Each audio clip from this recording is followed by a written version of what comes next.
जयाशी चेत कर्मणस्ते बुद्धि जनार्दन तक्तिम कर्माणि घोरे माम नियो जयसी केशव। अर्जुन ने कहा, हे जनार्दन, हे केशव, अगर आप बुद्धि को सकाम कर्मों से श्रेष्ठ समझते हैं तो फिर आप मुझे इस घोर युद्ध में क्यों लगाना चाहते हैं। अर्जुन को कृष्ण भावनामृत या बुद्धि योग ऐसा लगा मानो यह सक्रिय जीवन से संन्यास लेकर एकांत स्थान में तपस्या करने का अभ्यास हो।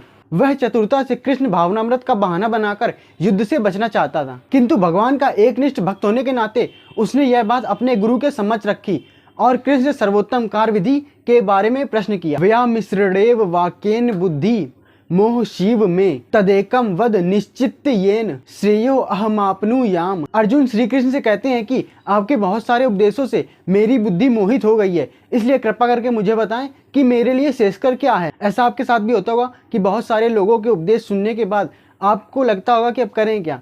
वैसा ही बिल्कुल अर्जुन के साथ हो रहा है। लोके अस्मिन् द्विविधा निष्ठा पुरा प्रोक्ता मया नघ ज्ञान योगेन सांख्या नाम कर्म योगेन योगी नाम। श्री भगवान कहते हैं, हे निष्पाप अर्जुन, मैं पहले ही बता चुका हूँ, आत्म साक्षात्कार का प्रयत्न करने वाले दो प्रकार के लोग होते हैं। कुछ इसे ज्ञान योग द्वारा समझते हैं तो कुछ इसे भक्ति में सेवा द्वारा। द्वितीय अध्याय के 39वें श्लोक में भगवान ने दो प्रकार की पद्धतियों का वर्णन किया है, सांख्य योग तथा कर्म योग। सांख्य योग अथवा आत्मा तथा पदार्थ की प्रकृति का वैश्लेषिक अध्ययन उन लोगों के लिए है जो व्यवहारिक ज्ञान तथा दर्शन द्वारा वस्तुओं का चिंतन एवं मनन करना चाहते हैं। 39वें श्लोक में भगवान ने बताया है कि बुद्धि योग या कृष्ण भावनामृत के सिद्धांतों पर चलते हुए मनुष्य कर्म बंधनों से छूट सकता है और इसमें भी कोई बुराई नहीं है। न कर्मणा मन आरंभा नैष्ट कर्मयम पुरुषो आश्रुण्यते न चाशन्य शनादेव सिद्धिम समधि गच्छति। ना तो कोई कर्म से विमुख होकर कर्म फल से छुटकारा पा सकता है और ना ही केवल संन्यास के द्वारा सिद्धि प्राप्त की जा सकती है। वादी मनुष्यों के हृदय को विमल करने के लिए जिन कार्यों का विधान किया गया है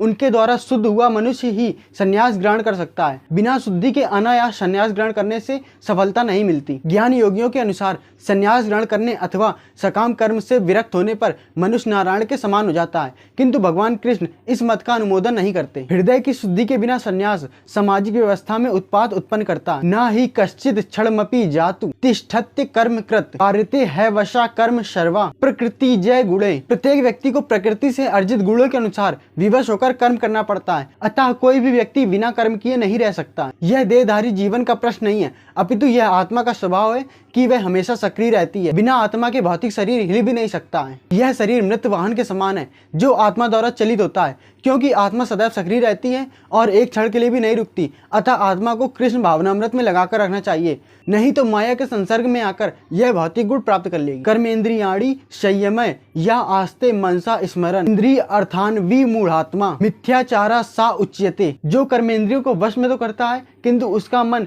इंद्रिय विषयों का निरंतर चिंतन करता रहता है, वह निश्चित रूप से स्वयं को धोखा देता है और मिथ्याचारी कहलाता है। यस्तुई इंद्रियाणि मनसा नियम्या रमते अर्जुन कर्मेंद्रिय कर्म योगम शक्ताशा ही शिष्यते। यदि कोई व्यक्ति अपने मन के द्वारा कर्मेंद्रियों को वश में करने का प्रयत्न करता है और बिना किसी आसक्ति के कर्मयोग आरंभ करता है तो वह अति उत्कृष्ट है। लंपट जीवन और इंद्रिय सुख के लिए छद्म योगी का वेश धारण करने की अपेक्षा अपने कर्म करते हुए अपने जीवन लक्ष्य को प्राप्त करना अधिक श्रेष्ठकर है। नियतम कुरु कर्म त्वम कर्म जायो है कर्मणा शरीर यात्रापि चाते ना प्रसिद्धेद कर्मणा। अपना नियत कर्म करो, क्योंकि कर्म ना करने की अपेक्षा अपना कर्म करना श्रेष्ठ है। कर्म के बिना तो शरीर निर्वाह भी नहीं होता। ऐसे अनेक छद्म ध्यानी हैं जो अपने आप को उच्च कुलीन बताते हैं और ऐसे अनेक बड़े बड़े व्यवसायी हैं जो झूठा दिखावा करते हैं कि आध्यात्मिक पद पर प्रगति करने के लिए उन्होंने अपना सर्वस्व त्याग दिया है। श्री कृष्ण नहीं चाहते थे कि अर्जुन मिथ्याचारी बने। अर्जुन गृहस्थ जीवन में था और एक सेना नायक था, अतः उसके लिए श्रेष्ठकर था कि वह गृहस्थ जीवन में रहते हुए